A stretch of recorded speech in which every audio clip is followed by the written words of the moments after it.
Hi అండి. ఈరోజు నేను కాకరకాయ వేపుడు చేసి చూపిస్తున్నానండి. ఎప్పుడు కాకరకాయలు తెచ్చుకున్నా కాకరకాయ కారమే తిని తిని బోర్ కొట్టిందండి. ఇలా మా అమ్మ చిన్నప్పుడు ఎప్పుడో చేసేది, అది గుర్తొచ్చి ఇలా తినాలనిపించి ఇలా అయితే చేసుకున్నానండి. నేను ఫస్ట్ ఇనుప బాండి పెట్టానండి, ఐరన్ మంచిదని చెప్పి వేపుడు కదా అని. తాలింపు వేగిన తర్వాత ఇలా కాకరకాయ ముక్కలు సన్నగా కట్ చేసుకుని అవి వేసుకొని అయితే బాగా వేయించుకున్నానండి. ఉల్లిపాయ నేను ఫస్టే వేయట్లేదు, ఉల్లిపాయ ఫస్టే వేస్తే ఉల్లిపాయ మాడిపోతుందని చెప్పి కాకరకాయ ముక్కలు బాగా వేగిన తర్వాత ఉల్లిపాయ వేద్దామని అట్లా అయితే వేసానండి. నేను మా అమ్మ ఎలా వేసేదో నాకైతే గుర్తులేదండి. సరే నేను ఇలా వేద్దామని ఇలా వేశాను.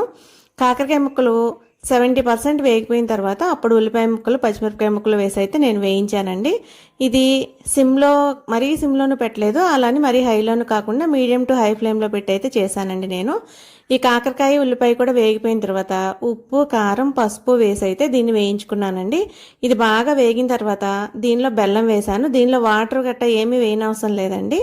ఇది బాగా వేగితేనే కూర టేస్ట్గా ఉంటుంది. కొంచెం బ్రౌన్ కలర్లో వస్తుందండి కూర, అప్పుడే బాగుంటుంది ఇది. ఈ బెల్లం మనకి ఎంత కావాలో అంత వేసుకొని వేయించుకోవాలండి. బెల్లం వేసిన తర్వాత ఎక్కువసేపు వేయిస్తే కనుక వడియాలాగా కరకరలాడుతూ వచ్చేస్తుంది. బెల్లం ఇంకిపోయే వరకు వేయించుకుంటే సరిపోతుందండి. భలే టేస్టీ కాకరకాయ కూర రెడీ అయిపోయింది.